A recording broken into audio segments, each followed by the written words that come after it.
ಕನ್ನಡ ಭಾರತಿ 4ನೆಯ ತರಗತಿ ಪಾಠ 4 ಮಾತುಗಾರ ಆಮೆ. ಒಂದು ಸುಂದರವಾದ ಸರೋವರವಿದ್ದಿತು.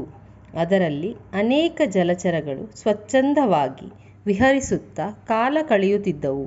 ಕೊಕ್ಕರೆಗಳು, ಕಪ್ಪೆಗಳು, ಮೀನುಗಳು ಪರಸ್ಪರ ಸ್ನೇಹ ಭಾವನೆಯಿಂದ ಕೂಡಿದ್ದು ಸರೋವರದ ನೆಮ್ಮದಿಗೆ ಕಾರಣವಾಗಿದ್ದವು. ಬಿಡುವಿನ ಸಮಯದಲ್ಲಿ ಅವು ಒಂದಾಗಿ ಬೆರೆತು ಆಟವಾಡುತ್ತಾ ಸಂತೋಷದ ಜೀವನ ನಡೆಸುತ್ತಿದ್ದವು. ಹೀಗಿರುವಾಗ ಆ ಸರೋವರಕ್ಕೆ ಒಂದು ಆಮೆ ಬಂದಿತು. ಅದು ಅತಿಯಾಗಿ ಮಾತನಾಡುತ್ತಿತ್ತು. ಆರಂಭದಲ್ಲಿ ಎಲ್ಲ ಜಲಚರಗಳು ಅದರೊಂದಿಗೆ ಸ್ನೇಹದಿಂದಲೇ ನಡೆದುಕೊಂಡವು. ಆದರೆ ದಿನ ಕಳೆದಂತೆ ಆಮೆಯ ಮಾತುಗಳನ್ನು ಕೇಳಿ ಕೇಳಿ ಅವುಗಳಿಗೆ ಬೇಸರವಾಗತೊಡಗಿತು. ಹೀಗಾಗಿ ಒಂದೊಂದೇ ಜಲಚರಗಳು ಆಮೆಯ ಸ್ನೇಹದಿಂದ ದೂರವಾಗತೊಡಗಿದವು. ಕಾಲಕ್ರಮೇಣ ಆಮೆಯನ್ನು ಕಂಡರೆ ಈ ಜಾಗದಿಂದ ಓಡಿ ಹೋಗುತ್ತಿದ್ದವು.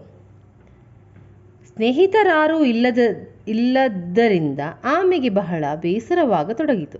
ಅದು ತನ್ನೊಂದಿಗೆ ಮಾತನಾಡಲು ಯಾರಾದರೂ ಸಿಗಬಹುದೆಂದು ಹುಡುಕುತ್ತಲಿದ್ದಿತು. ಆದರೆ ಇದರ ದುರ್ಗುಣ ತಿಳಿದಿದ್ದ ಯಾವೊಂದೂ ಪ್ರಾಣಿಯೂ ಆಮೆಯ ಬಳಿಗೆ ಬರಲಿಲ್ಲ. ಹೀಗಿರುವಾಗ ಒಮ್ಮೆ ಮಾನಸ ಸರೋವರದಿಂದ ಹೊರಟ ಹಂಸ ಪಕ್ಷಿಗಳು ಆಕಾಶ ಮಾರ್ಗದಲ್ಲಿ ಹಾರಾಡುತ್ತಾ ಹೋಗುತ್ತಿದ್ದವು. ದಾರಿಯಲ್ಲಿ ವಿಶಾಲವಾದ ಸರೋವರವನ್ನು ಕಂಡು ಆನಂದದಿಂದ ಕೆಳಗೆ ಬಂದು ಸರೋವರದಲ್ಲಿ ವಿಹರಿಸತೊಡಗಿದವು. ಅಲ್ಲಿನ ಜಲಚರಗಳೂ ಸಹ ಅತಿಥಿಗಳ ಆಗಮನದಿಂದ ಸಡಗರವನ್ನು ಅನುಭವಿಸಿದವು. ಇದುವರೆಗೆ ತನಗಾರೂ ಸ್ನೇಹಿತರಿಲ್ಲವೆಂದು ಕೊರಗುತ್ತಿದ್ದ ಆಮೆಯೂ ಸಹ ಸಂತೋಷದಿಂದ ಹಂಸ ಪಕ್ಷಿಗಳ ಬಳಿಗೆ ಹೋಗಿ ತನ್ನ ಪರಿಚಯ ಮಾಡಿಕೊಂಡಿತು. ಹಂಸಗಳು ಆಮೆಯೊಂದಿಗೆ ಪ್ರೀತಿಯಿಂದ ಮಾತನಾಡಿದವು. ಅಂದಿನಿಂದ ಆಮೆ ಹಾಗೂ ಹಂಸಗಳ ನಡುವೆ ಸ್ನೇಹ ಬೆಳೆಯಿತು.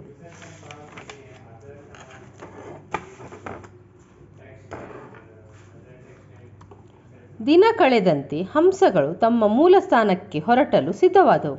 ಇದರಿಂದ ಆಮೆಗೆ ಮತ್ತೆ ತಾನು ಒಂಟಿಯಾಗಬೇಕಾಗುತ್ತದೆ ಎಂಬ ಚಿಂತೆ ಕಾಡತೊಡಗಿತು. ಅದು ಸ್ವಲ್ಪ ಕಾಲ ಯೋಚಿಸಿ ತಾನೂ ಹಂಸಗಳ ಜೊತೆ ಮಾನಸ ಸರೋವರಕ್ಕೆ ಹೋಗಬೇಕು ಎಂದು ಚಿಂತಿಸಿತು. ಬಳಿಕ ಹಂಸಗಳ ಬಳಿ ಹೋಗಿ ತನ್ನ ನಿರ್ಧಾರವನ್ನು ತಿಳಿಸಿತು.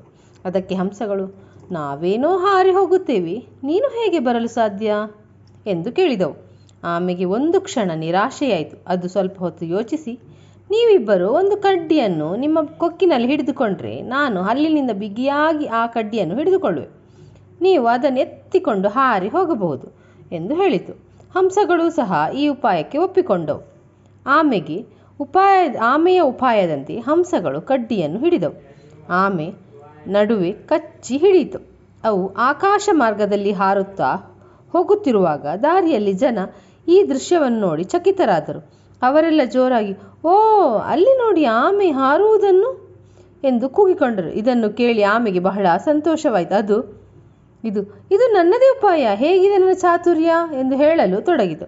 ಆದರೆ ಮಾತನಾಡಲು ಬಾಯಿ ತೆರೆದ ತಕ್ಷಣ ಅದು ಹಿಡಿದಿದ್ದ ಕಡ್ಡಿಯ ಹಿಡಿತ ತಪ್ಪಿ ಆಮೆ ಭೂಮಿಯ ಮೇಲೆ ಬಿದ್ದಿತು.